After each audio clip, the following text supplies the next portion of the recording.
मला अतिशय आनंद आहे।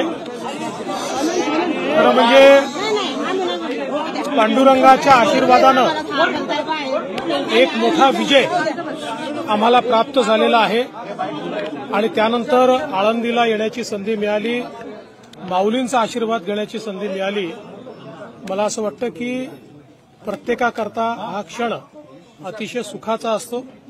तो क्षण मला अनुभवायला मिळालेला आहे आणि निश्चितपणे पांडुरंगाच्या कृपेने आणि आमची जी ही मोठी परंपरा आहे, खऱ्या अर्थानं ज्ञानेश्वर माऊलींपासून तर जगद्गुरू तुकाराम महाराजांपर्यंत हा जो आमचा वारकरी विचार आहे, या विचारानेच आपला महाराष्ट्र सातत्याने पुढे गेलाय आणि भविष्यातही पुढे जात राहील। आणि म्हणून या विचाराची आठवण आम्हाला सातत्याने होत राहावी याकरता आजच्या भाषेत सांगायचं झालं तर आम्ही रिचार्ज घेण्याकरता या ठिकाणी येतो। आणि आंदोलने केली, उपोषणे केली, अजून इंद्रायणी स्वच्छ नाही, काय सांगाल?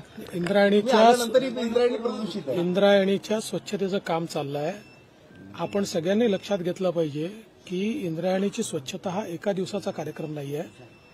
जवळजवळ सगळ्या शहरांचं, गावांचं आणि उद्योगाचं पाणी हे त्या ठिकाणी जातं। ते सगळं कॅच करून, ते सगळं शुद्ध करून आपल्याला शुद्ध पाणी इंद्रायणीत सोडायचं आहे। त्याचा कार्यक्रम आपण सुरू केलेला आहे, मागेच लॉन्च केलेला आहे।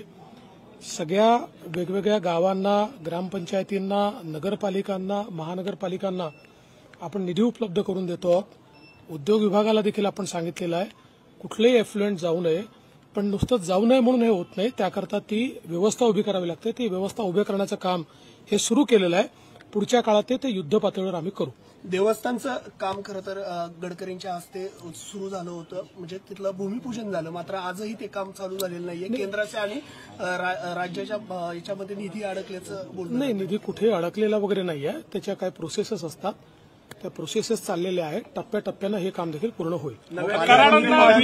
व्हीआयपी ट्रीटमेंट दिलं जाते असं तुम्ही काय कुठे प्रश्न कुठले विचारायचे, काहीतरी तुम्ही थोडं पाहिलं पाहिजे कुठे काय। CEN न्यूज, देश प्रदेश की ताजा तरीन खबरों के लिए CEN न्यूज को सब्सक्राइब करें और रहें पल पल की खबर से हर पल बाखबर।